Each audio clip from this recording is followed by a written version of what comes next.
Claflin University has been the choice of thousands of students to help them prepare for a life of success and to realize their dreams. Claflin has an amazing reputation of preparing the workforce here in the South Carolina region and globally. We know that your experience here at Claflin will be transformational. The university has many articulation agreements with international institutions of higher education. Consider Claflin University as your choice because the world needs visionaries. Faith TV on INSiiGHTS Roku is INSiiGHTS' fastest growing component. When you need that spiritual uplifting, when you need to be able to rest your spirit, get that guidance, go to Faith TV, INSiiGHTS Roku.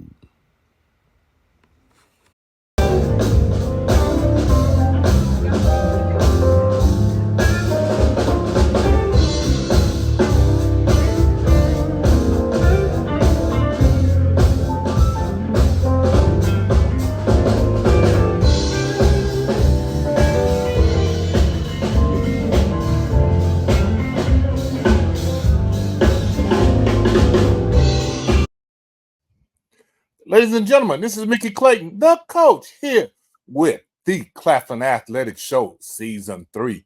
And we have the on his way to becoming track and cross country coach, the legendary Malcolm Watts. Welcome to the show yet again, Coach. Thank you. Appreciate the title. Legendary. Yes, sir. Yes, sir. Right. It was last week when we had the athletic director on and we were talking about the upcoming lineup. He said, I got to get my cross-country guy up first. He got everybody on campus excited about his recruiting. Coach, what did you do to have him laid back, suave, athletic director Tony Neal so excited? Listen, I went out on the trail. And I brought some pieces in that can help the women program, that can help elevate the women program, and have the men program continue the success we've been having. What was your key to recruiting to be able to get some young ladies in there, Coach?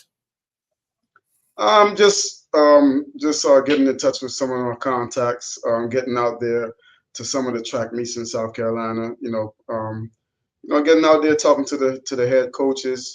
Showing my face, getting to know them so they can get to know me and they can understand the program I'm trying to build here, and we can be on the same page as far as what athletes fit into our program and what athletes they think they have that can come over here and make a difference.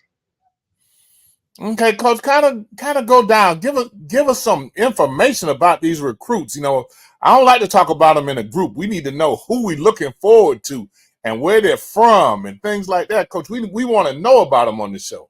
All right, let me see if I can go down the list. I have Morgan Springs. She is from Midland.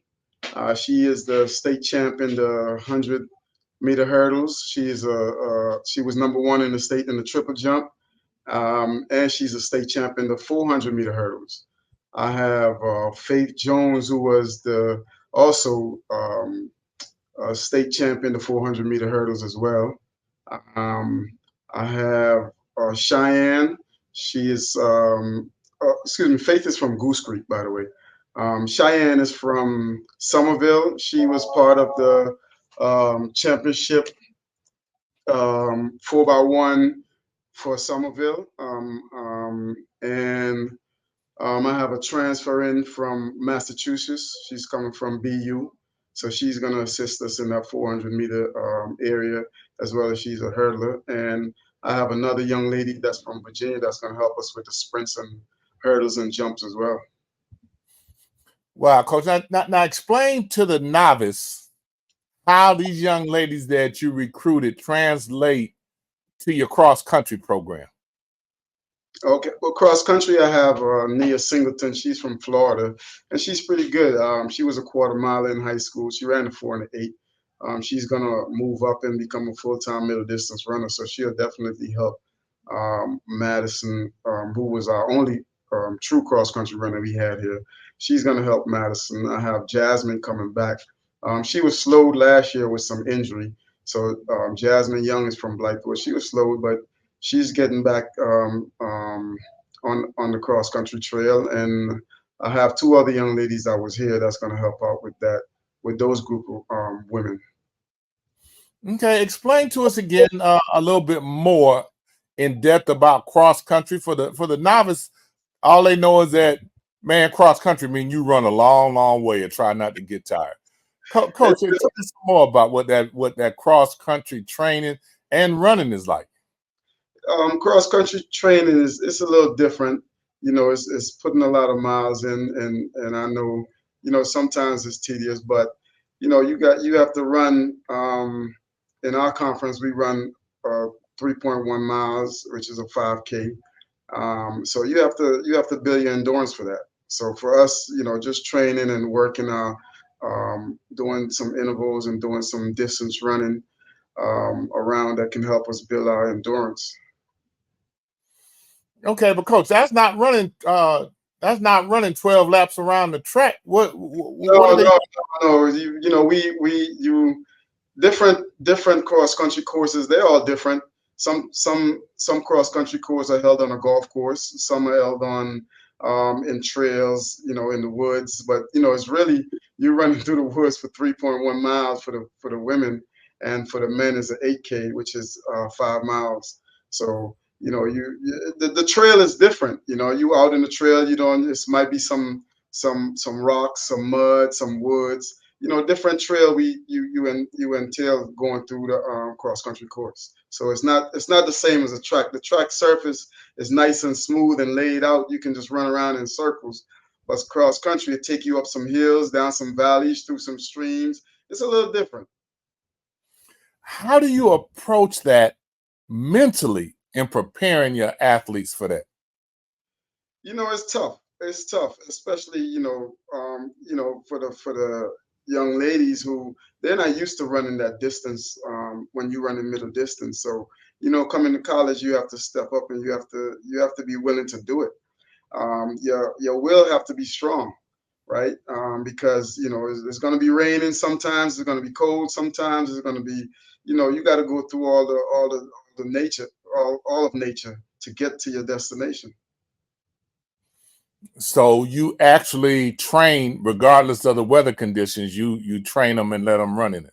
Yes. We can't let that be a hindrance for what we're trying to accomplish. So, you know, it might be raining sometimes, and we lace up and go out there and do what we have to do. Okay, your answer is always short and concise. I keep trying to. I remember last year I had to pull answers from you. You know, coach, as you get them training cross country and you have them running, do you have those that run cross country and mentally it takes a little bit of adjustment for them to decide that they can really do that? It just seems like something that would be difficult for somebody if they're not mentally strong. Yeah, you have to have that will and you have to have that want to. You know, if you don't have that want to, then it's not going to be for you, because you have to want to do it. And you know, it's something that, you know, no matter how much someone outside force you to, if you don't make up your mind and have that want to, then you won't be successful at doing it.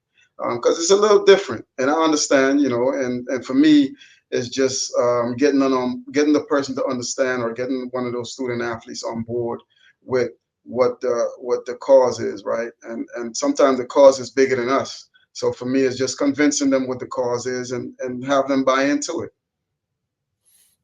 That's a great answer, Coach. As you talk to them, give us a story of somebody you talked to that you really had to talk them into doing it, and then they ended up doing really good. Well, you know, for a lot of what we do, cross country provide that base, right? So let's take, for example, Zion Murray, right? He's one of our better middle distance guy, and you know, at first he didn't buy into what cross country can do for him, because he's coming from a sprint background.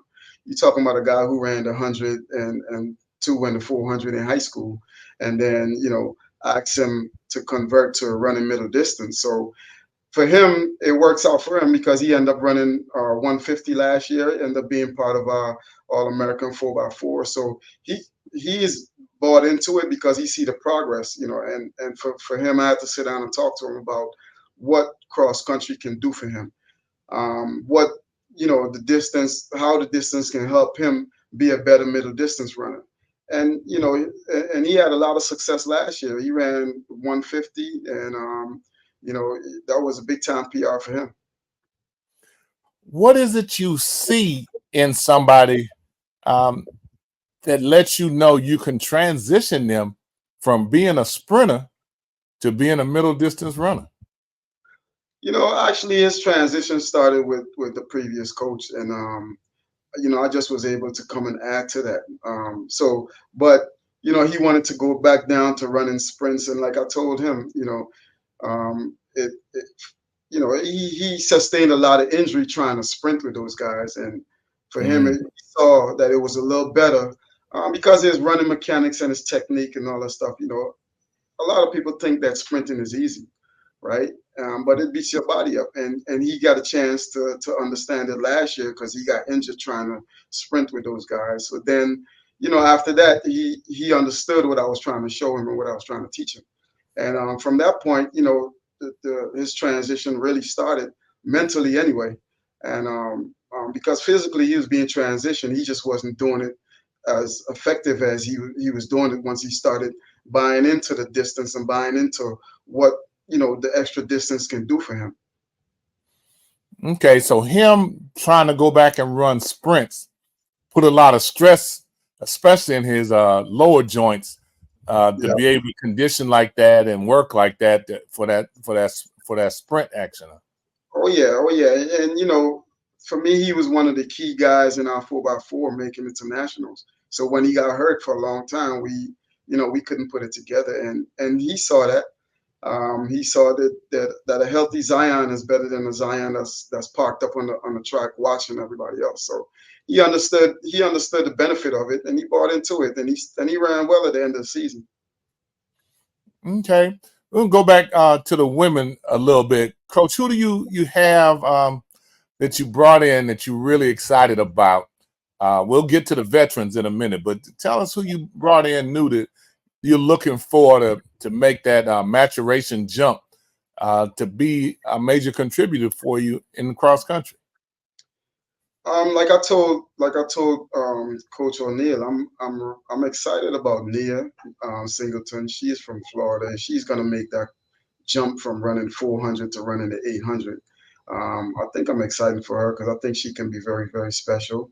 I think Morgan can be very special. She's a great athlete. She won 2 state championships last year, and she finished in the top 5 in the triple jump. Even though in the triple jump she was the #1 athlete in the state. So I look forward to those two being the core leader of this of the women's group.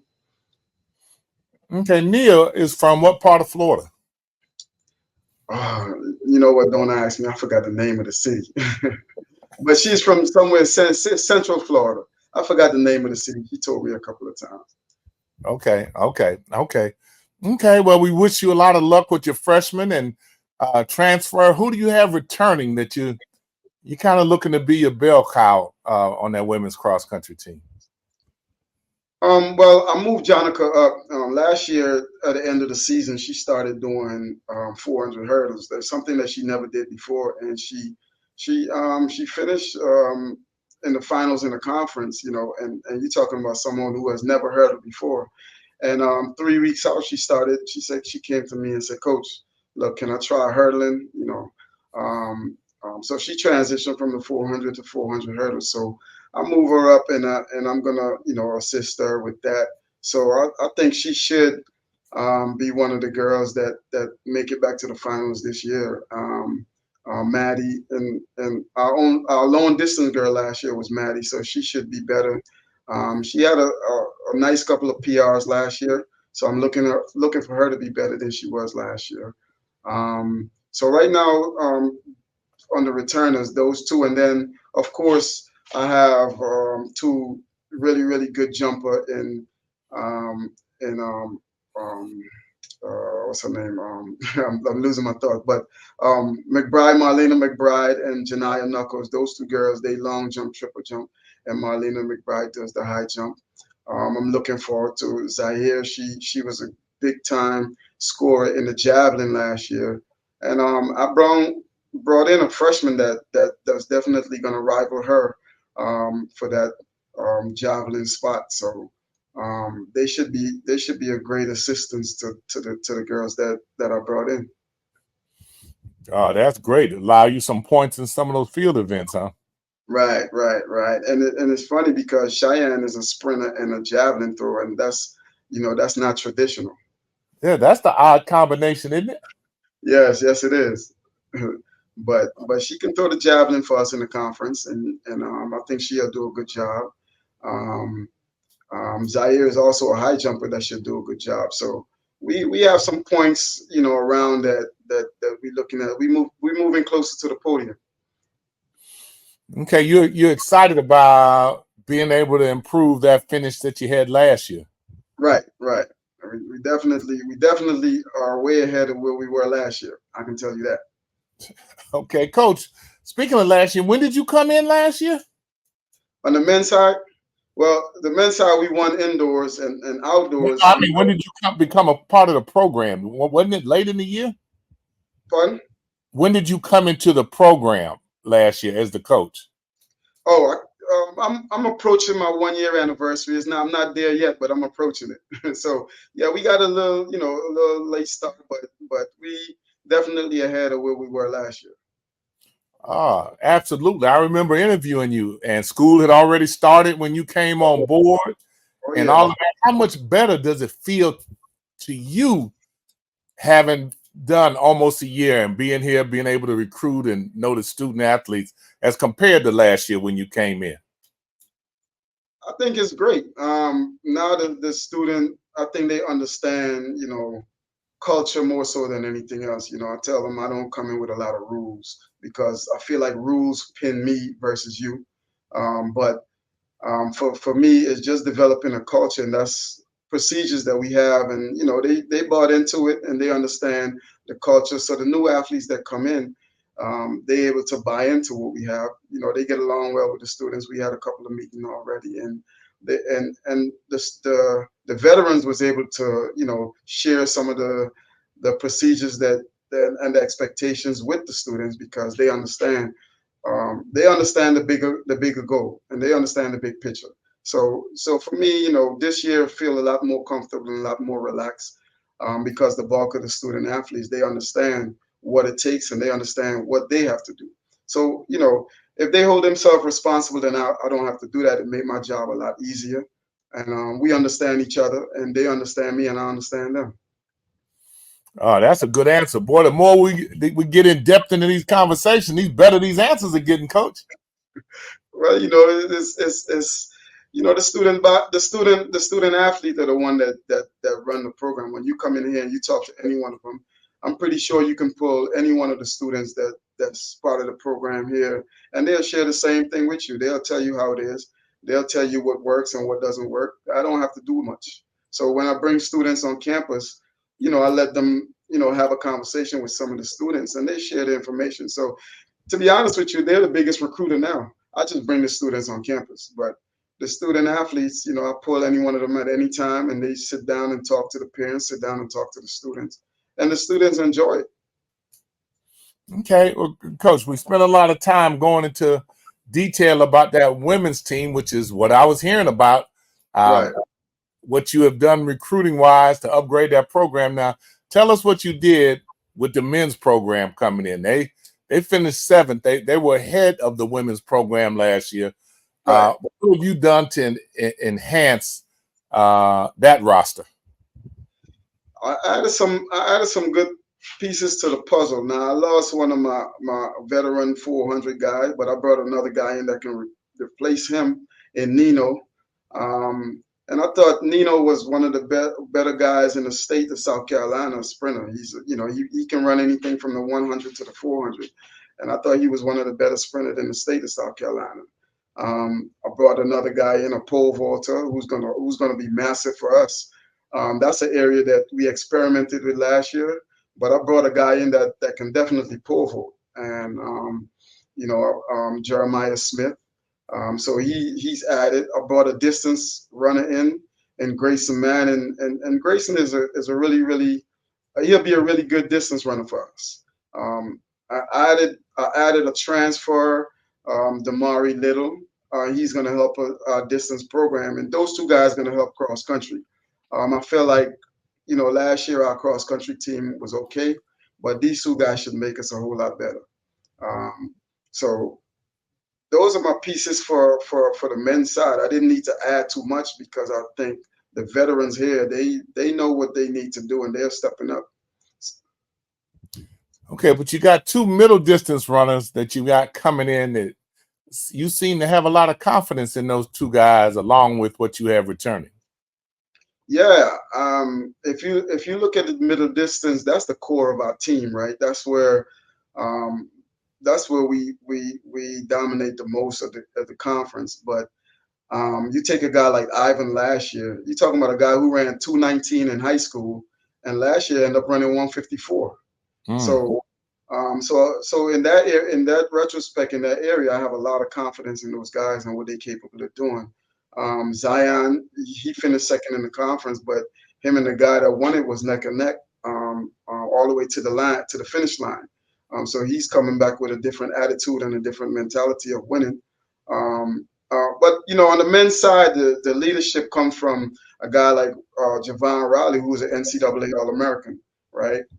He finished fifth in the NCs. So when you hear a guy like that, and you have a guy like that who's leading your team on the men's side, then they're going to follow his lead, because not only do he lead on the track, but in the classroom as well. The guy is a two-time NCAA All-American academically, and a two-time NCAA All-American, three-time NCAA All-American on the track. The men team and the women team, they were NCAA academic All-American. So our team GPA, that's one thing I stress with the student athlete, that we have to maintain at minimum at 3.0 at minimum. So we were NCAA All-American, and a lot of people don't know that, and that's information we got to get out there. NCAA All-American on the men and the women track team, academically anyway. So parents know when they send their kids to Claflin, they're gonna graduate, and they're gonna graduate with honors. Now we know one thing for sure. Claflin stresses academics, and if you're not gonna do what you need to do academically, by the time your parents get home, you're liable to beat them home if you don't do what you need to do.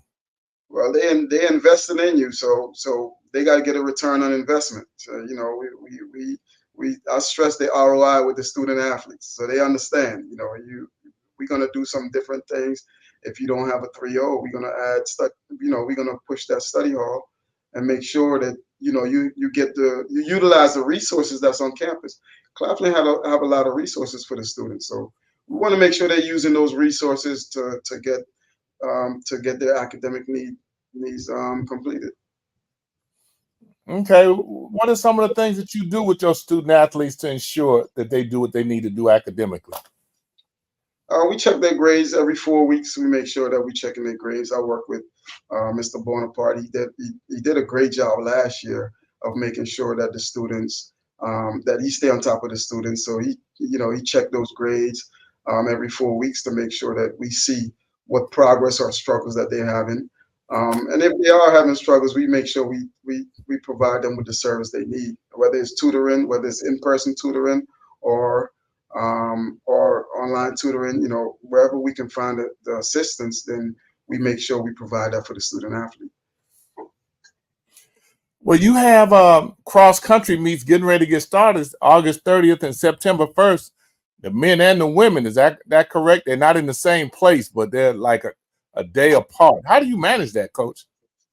Well, no. The meet is on the 30th, August the 30th. It's the men go. I think the women go first at 9, and the men go at 9:45. So it is on the same day. But in the event that we do have two separate days, we just have to make that trip and take the women on one day and then come back and take the men on one day. But I think the meet on the 30th is men and women are on the same day. Coach, that's 10 days away. You don't have long to get them prepared, do you? We working. You know, one thing I know for sure, you know, we're gonna be ready anytime we step on the line. You know, we always prepared. You know, I make sure we prepare well. So we're gonna go up there, and for the men, it's gonna be a 6K. For the women, it's gonna be their normal 5K.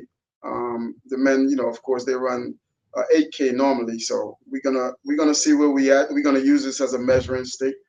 And then come back and see what we need to change about training and how we can get better for the next meet. Well, I see you don't really back off running against anybody. You put your student athletes against anybody, Coach. Well, that's what it's about. It's about competition, right? I'm used to competing at the highest level. So, you know, when we train, you know, I tell the students we train and we prepared for whoever line up next to us. You know, it doesn't matter. You know, if they line up next to us, we prepare to run. And we're going to be at our best. When we step on the line, we're going to be at our best. Okay, Coach. Well, you actually sound excited about your cross country program this year.